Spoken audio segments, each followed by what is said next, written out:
Once again, the keeper of the book is ready to open the ponderous volume in which is recorded all the secrets and mysteries of mankind through the ages. All the strange and mystifying stories of the past, the present, and the future.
Keeper of the book, what tale will you tell us this time? What tale shall I tell you?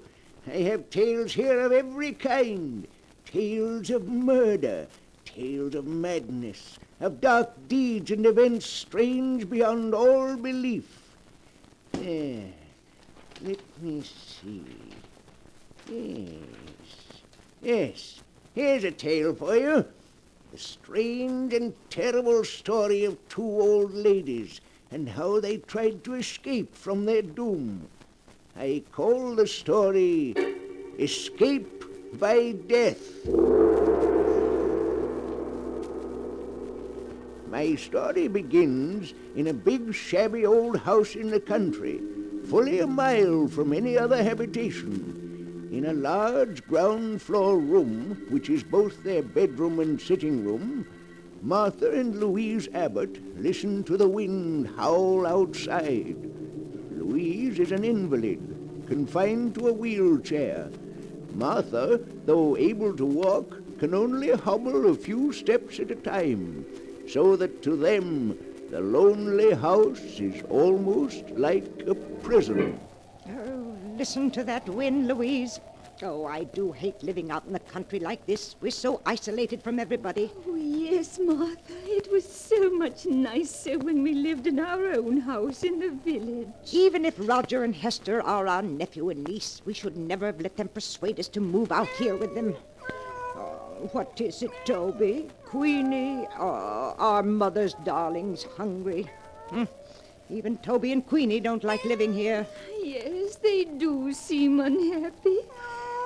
Queenie hasn't been eating well. Louise, it's very foolish for us to stay here with Roger and Hester. I think I hear Hester coming now.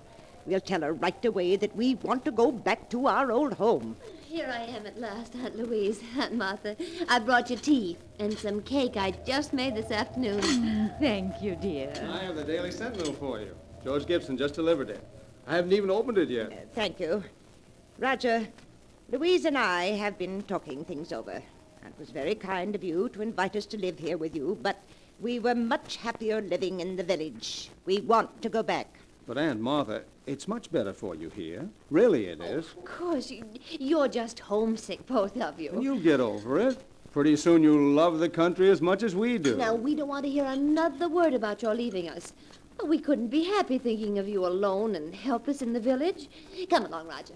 Let them drink their tea. All right, Heston. See you both later. Oh, I do wish they'd let us go back. There's no reason why we shouldn't. Do you remember the teas we used to give? Mary Thompson came over every afternoon. It was so nice. There's no reason we can't move back and give those teas again. We won't be alone or helpless either. With all the money Father left us, we can afford a dozen servants. Louise, we are going back.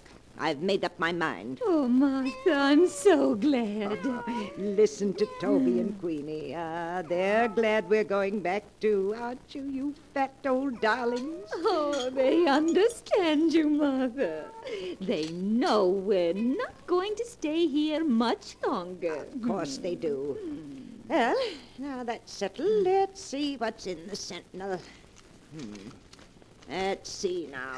Oh, Martha, let's look at the obituary notices first. Just what I was turning to, Louise. Here we are. Did anyone we know die? Now, let me see. Yes, yes. You remember Amos Wilson, don't you? Yes. He died 2 days ago. Poor Amos. He was about your age, wasn't he, Martha? Certainly not. He was a good deal older. Oh, Martha, look at this. Why, it says that Mary Thompson is entering the county home for the infirm. The poorhouse? Oh, no, it can't be. You can read it for yourself.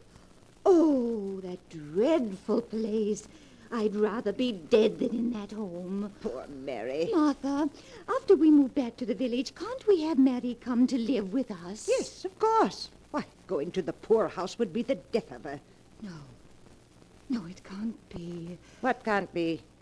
Read what it says there in the real estate column. The old Abbott mansion, owned by the Mrs. Martha and Louise Abbott, has been put up for sale by their nephew, Roger Clark. What?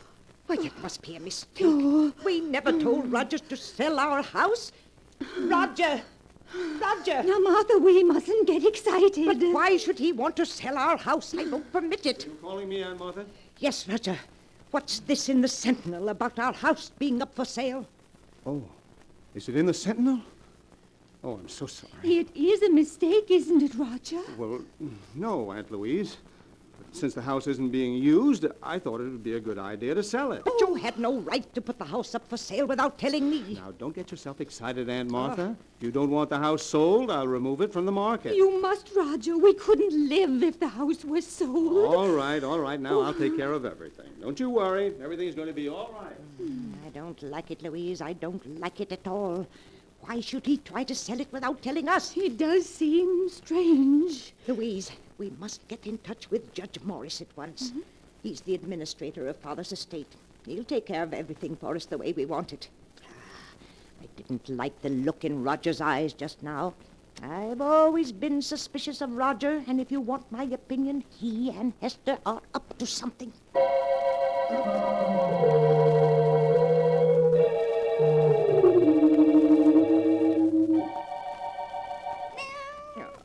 Is Mother's beautiful Queenie hungry? Well, here's a nice piece of meat from the lovely supper Hester just brought us. Oh, Queenie is hungry, Martha. She's got her appetite back since she learned we intend going back to the village. Yes, she has, but where's Toby? I don't see him around any place. Probably in the kitchen. Martha, when are you going to speak to Roger and Hester again about our leaving? I'm waiting until we can get in touch with Judge Morris. He'll come get us whether Roger wants us to go or not. There's been something very strange about Roger's manner ever since we told him yesterday we didn't want to stay. Martha, look. Queenie's ill. Oh. That meat you gave her, it's made her sick.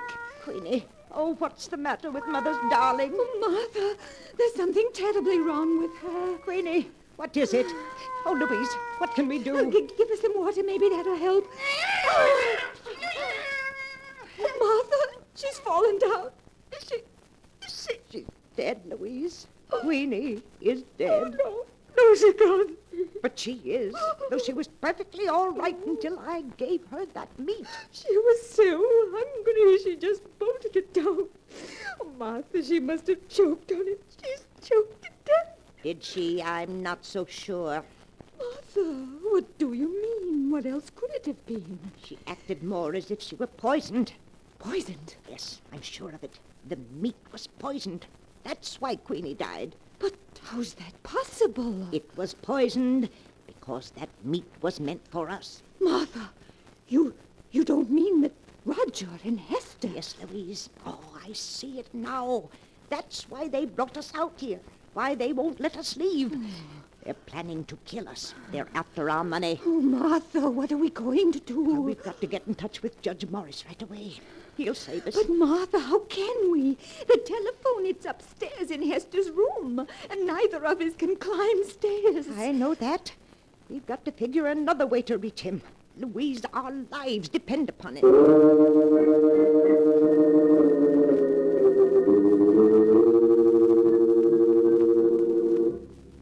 All that night, the two old ladies, terror in their hearts, tossed and turned in an effort to think of a way of escape from the horrible trap in which they found themselves.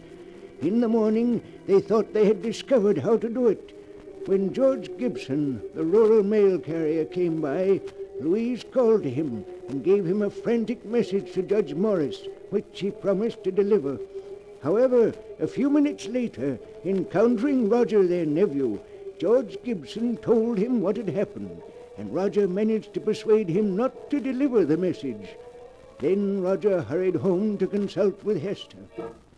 Roger, you say that while Martha was out here in the kitchen with me, Louise was giving George Gibson a message for Judge Morris? Yes, and she seemed so excited that George stopped me on the road to tell me about it. Hester, I'm afraid they suspect. Oh, no, they mustn't. We mustn't let them. I should say not, after all the trouble we've gone to. Well, it would ruin everything. We've got to quiet their suspicion somehow.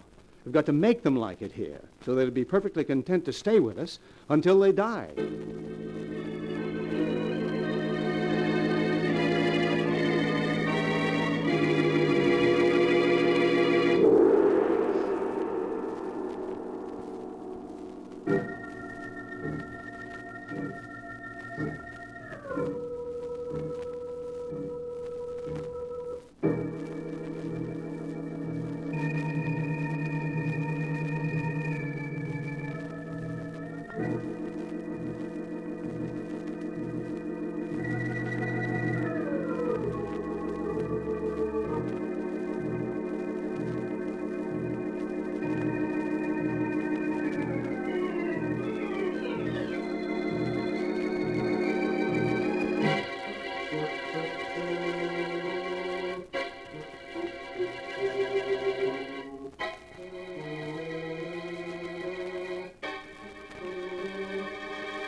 And now to return to the story of escape by death, as it is written in the sealed book.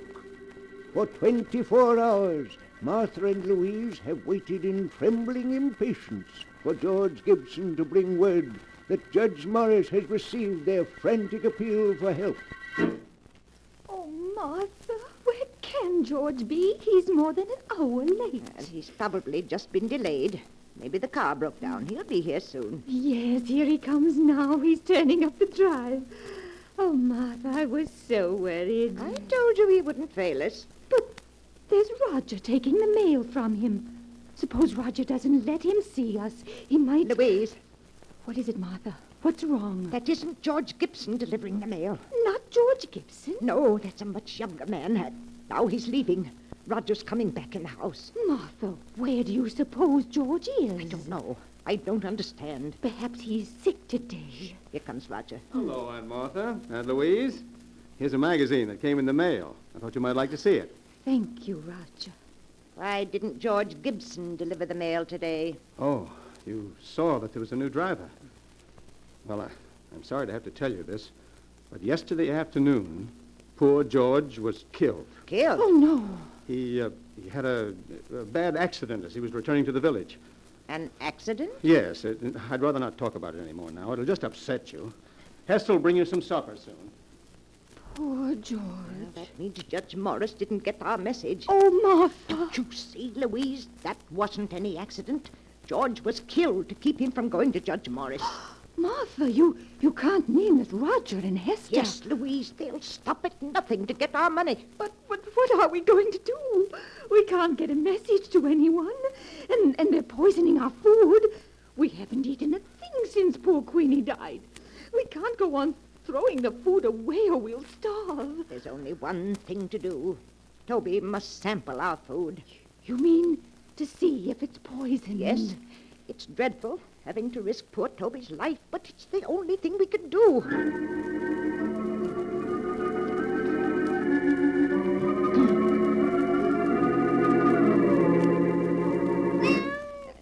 Here you are, Toby, a nice piece of meat for Mother's darling. Martha, I get so frightened every time I see Toby eating something.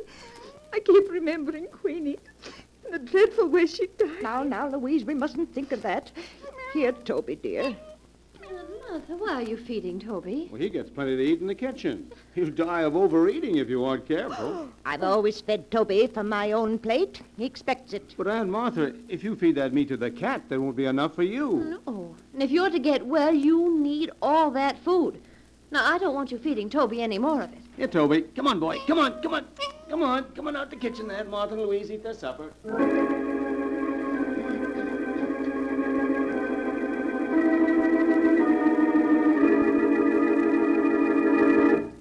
Here you are, Aunt Martha. Aunt Louise, I've bought you your lunch. Doesn't it look good? Yes, Hester, it's very nice. Here, Toby. Here, kitty, kitty, kitty. Hester, have you seen Toby? No, Aunt Martha, I haven't. Oh, but where could he be? Toby's always on time for meals. Oh, he's probably someplace around the house. Now, eat your lunch before it gets cold. Oh, Martha, where can he be? Toby'll be along in a few minutes. We won't touch a bit of this food until he's eaten some of it. I do wish he were here. I'm so hungry. Louise, don't touch a thing on that tray. It isn't safe. Here, Toby. Here, kitty, kitty, kitty, kitty, kitty, kitty, kitty,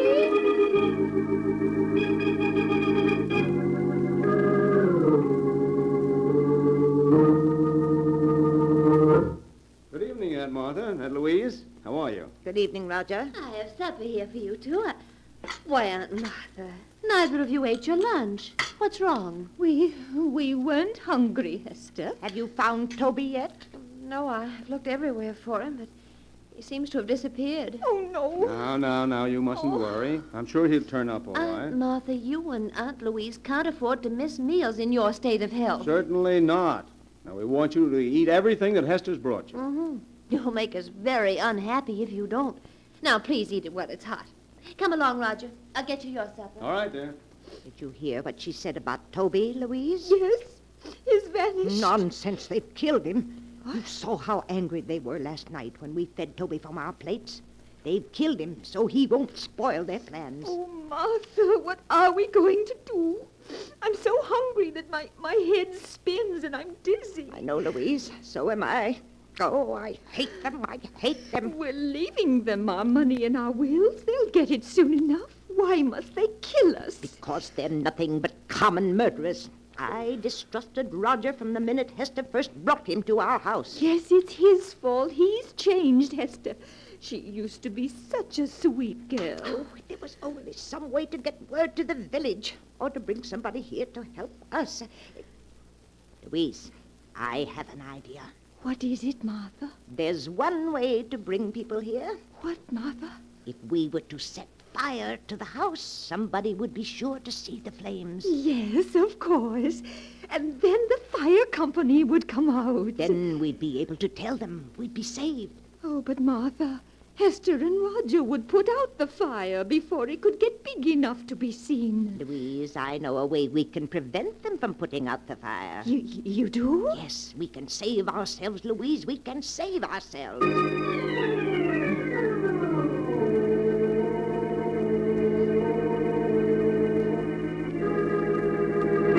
Here, Toby.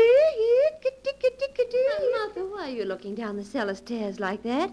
Now, you should be in your room. Certainly should. It's drafty out here in the hall. Now close the cellar door and go back to your room. But I heard Toby crying. He's down in the cellar, and I won't go to my room until I get him. But Aunt Martha... Roger, just to put Aunt Martha's mind at ease, why don't you go down the cellar and see if Toby is there? Oh, all right.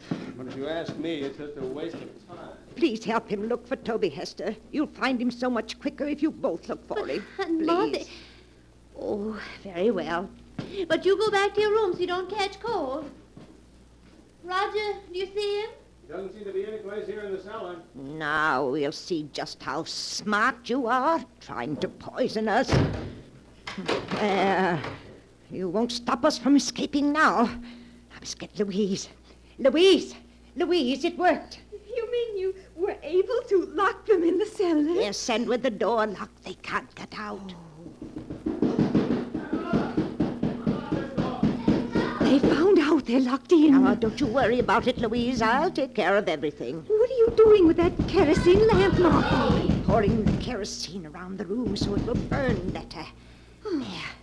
Are you ready to leave, Louise? Yes, Martha, yes. Now strike a match and start the fire. How quickly it's starting to spread. Yes, we've got to leave. I'll push your wheelchair, Louise, and you try to help by rolling the wheels. Yes, Martha. Well, we're coming along nicely. A little harder. Good more, dear. Come on. Just a little bit more. Martha, I do hate to do this. Louise, you mustn't waste any pity on them. Even if they are our niece and nephew, they're nothing but common murderers. Yes, I suppose you're right. Now, I'll just open the front door, and we'll be free. Now, roll the wheels a bit, Louise. That's right. And just a few feet more, and we'll be safe. Yes, that's it. There. Now we're far enough away from the house to be perfectly safe. Oh, my. The whole house is on fire. Do you think they can see it in the village by now, Martha? I'm sure they do. Now remember, Louise, when the fire company gets here, we don't know what happened to Roger and Hester. We've just managed to get out ourselves. Yes, Martha. If we told them what we were forced to do to escape, we'd have to reveal that our own niece and nephew were poisoners, murderers. We don't want to disgrace the family name, Louise. Oh, no, Martha, of course not. Look, Martha, look! The boat is going! Oh, and here comes the fire engine. Louise, we're saved. We're saved.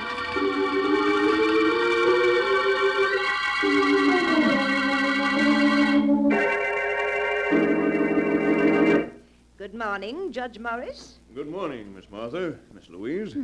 I trust you're well after that terrible ordeal last night. Oh, we're feeling much better. Thank you, Judge Morris. I know it'll be painful for you, but now that your niece and nephew are gone, we must plan for your future. Oh, you don't have to bother, Judge. All we want to do is move back to our old house, hire a few servants, and live as we used to.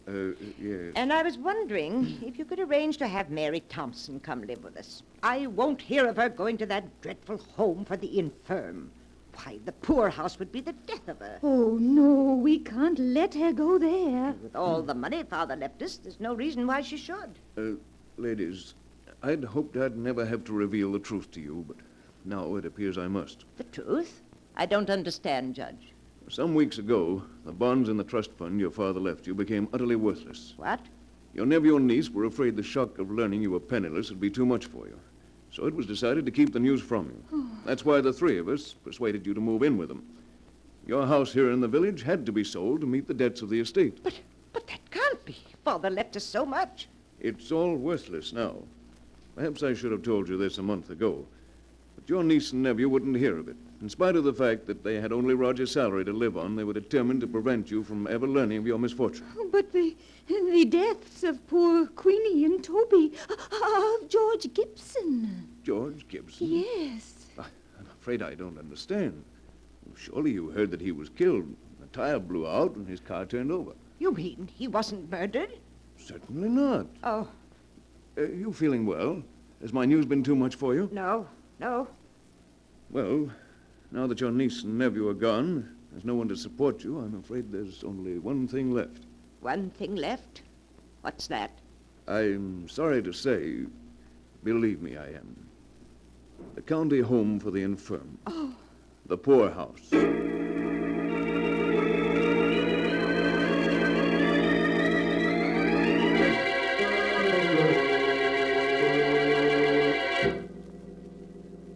And that is the tale of escape by death, as it is written in the sealed book. Louise and Martha, because they could not believe that the death of their cat was an accident, convinced themselves that they were in danger of being killed, and in their frantic efforts to escape, ruthlessly destroyed their only protectors. Strange are the ways in which fate plays tricks on mere mortals. But the sound of the great gong tells me it's time to close the sealed book once more. One moment, keeper of the book. What story from the sealed book will you tell us next time? Next time? What kind of a tale would you like?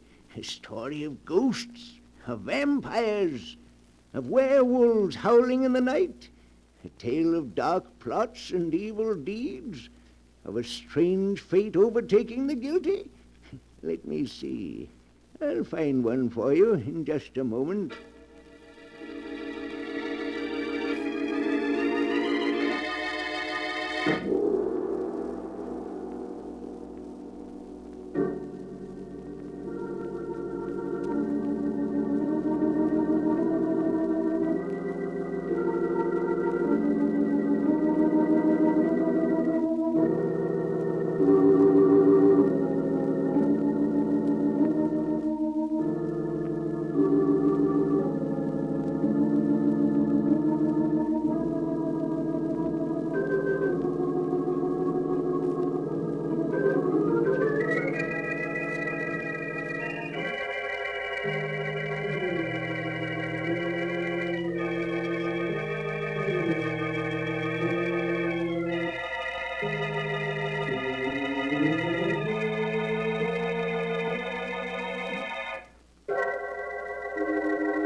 And now, keeper of the book, have you found the story that you'll tell next time? Yes, I found one for you.